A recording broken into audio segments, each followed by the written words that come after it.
So you're looking to get out early morning before the sun is up, or maybe it's in the evening when the sun is going down, or you're just gonna flat out fish in the middle of the night in the darkness. And if you're gonna do this, you need to be prepared.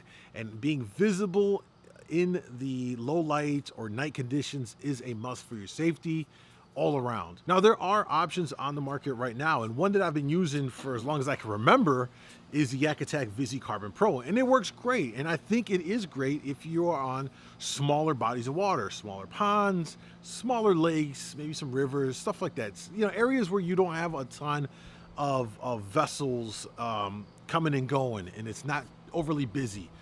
The light up there, it's good, it's bright, you can be seen and all of that, it's great. But if you're someone like me that fishes big bodies of water, I'm on Lake Michigan, if you're on the Great Lakes, if you're on just one of those big inland lakes in your area, reservoirs, you got a lot of pleasure boaters. If you're on the coastline, out in the salt, in the oceans, and you've got all kinds of vessels of all different kinds out in your area, then in my opinion, I don't think the VisiCarbon Pro is enough. You know, I want to be seen 360 degrees for as far as can be seen, a mile or plus, right? Like I want to be seen from far away.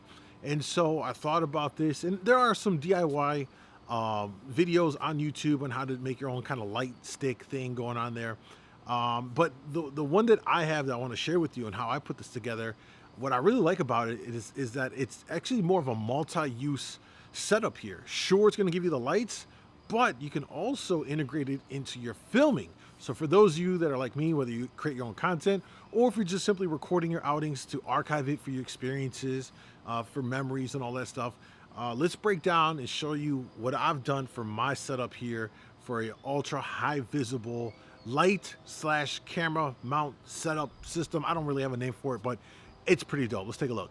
All right, here it is. The core item is all based around the YakAttack boomstick. It's the big camera pole mount. I have the first generation one, and I've did the same setup to the first generation one. I recently picked up the most current model, which has the lock and load system on here to do this with. So we use the YakAttack boom pole here to do this, and you can go on Amazon. In fact, I'll link all the parts down below and get you an ultra bright white LED, fully submersible, waterproof light strip here. And you see how we kind of wrapped it from the bottom, and gradually as we get closer to the middle of it, we start getting tighter, tighter, tighter with our rolls all the way to the very top. That's our light stick, right? And then from here, we've got the wiring here, using some Velcro cable ties here to keep the wires down here. Then we've got it terminating to an SAE inside the kayak. I'll show you here in a second. I've ran a through hole, YakAttack through hole in the back of my tank well, where then I run the rest of this cable all the way through the entire kayak to the front of my distribution hub for my power. It's a really clean setup. I really, really like this. And it's very simple. And the bonus thing is not only are you just super visible, this thing's bright, but when you couple this with like your GoPro, you know, a lot of the issues with filming at night is low light is terrible with GoPros. It's just terrible. But because you have this light emitting very brightly, and if you mount your camera to the boom pole for your back angle camera, it actually picks up some really good footage. So you can kind of wombo combo this setup. On most other DIY setups, it's just strictly the pole, PVC or whatever pole, and you just make your wraps with the LED. By using the YakAttack boom pole here, we get a little bit more extra functionality. So you can use the lights for your safety and also the lights from the setup to just emit some more ambient light so that the GoPro or whatever camera you're using in the back picks up more light so that your images in the dark are a bit better. Certainly way better than what they would be without this. Talk about a nice little inadvertent thing. I really didn't intentionally set this up to do this, but once I had it and I was like, oh, this actually, you know, we can do this. Another thing you can do, if you wanted like a top light, the Guardian Angel LED lights. I came across these like last year and they are well worth the $100 or so spend on it. So useful. These things are so bright. if I turn one on here, it's not going to look too bright while we are filming. It's still daylight. In fact, I'll wait for it to get dark and I'll cut in some footage of all of this in the dark for you to see how this goes. But if you wanted like a top light here, you get the little strap, you place it right on top, right? And now you've got a top light in addition to the pole light.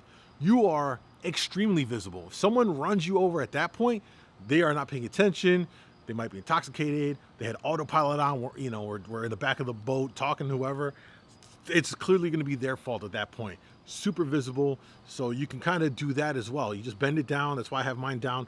I would just attach this up here, and then I had a top light in addition to this light. Or if you want to go for the camera route, put it back forward, put your GoPro on there, whatever your camera of choice is.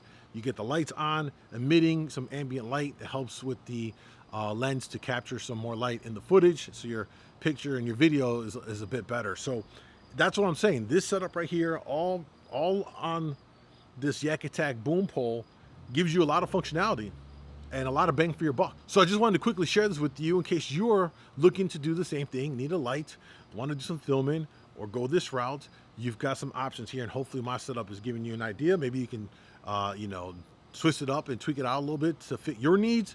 But I love this thing. Super easy to deal with the lock and load system. What's great about this, I can move it wherever I want to move it to. Then if I want to lower it or whatever, I just got a lot of functionality. It's really, really cool. Check it out. I'll link everything down below if you want to do the setup for yourself. And most importantly, be safe out in the water when you're fishing in low light or nighttime conditions, guys. Thanks for watching. If you found the video useful, throw it a like, subscribe to the channel. All the links are down below to get my fishing reports, Amazon storefront shop, to get all the gear I got. You know the drill, guys. Thanks for the support. Talk soon.